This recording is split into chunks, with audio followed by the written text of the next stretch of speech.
The winter of 2009 in Cedar Rapids, Iowa, was bitter. But for Susan Brown, the cold was a permanent fixture in her life since her 14-year-old daughter, Melissa, vanished in October 2002. For 7 years, Susan lived in a colonial on Maple Grove Drive, believing a stranger had snatched her daughter from the street. The story begins with a mundane home inspection that turns into a chilling discovery. Inspector Tom Henderson notices a structural anomaly. The interior dimensions of the basement don't match the exterior. He taps the concrete and hears a change in pitch: solid, solid, hollow.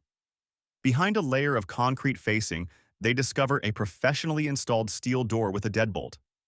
When the door groans open, it reveals a hidden room equipped with a twin mattress, a portable CD player, and a pink and purple comforter Susan bought for Melissa's 13th birthday.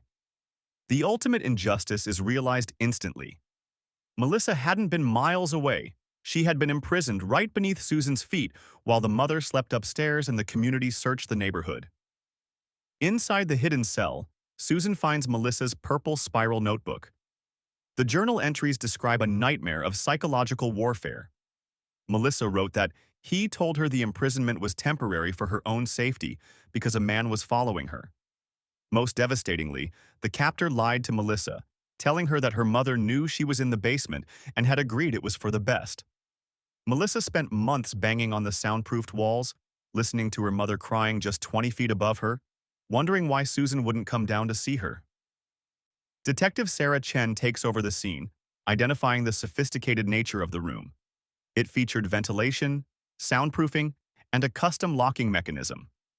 The investigation quickly pivots to those with access and expertise: Susan's ex-husband Richard, his contractor brother Mark, and Melissa's basketball coach David Patterson.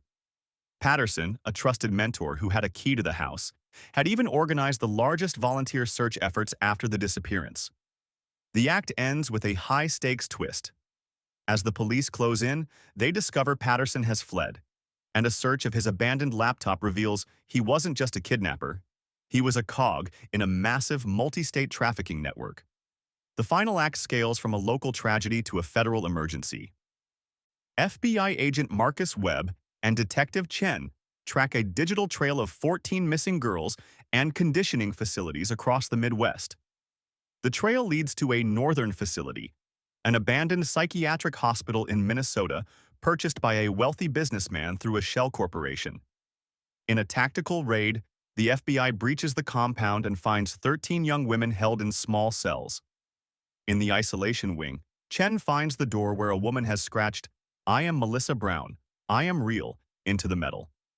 The reunion in the Minneapolis hospital is a landscape of complex trauma. Melissa, now 21, realizes the full extent of the lies told to her during her 7 years of captivity. The justice system acts with unprecedented force, convicting 23 defendants, including Coach Patterson, who receives 15 consecutive life sentences. The legacy of the case is the rescue of 51 total victims who were found because one mother refused to stop looking. The story concludes with Susan and Melissa planting a 51st tree in a memorial grove, symbolizing a life finally free from the shadows of the basement.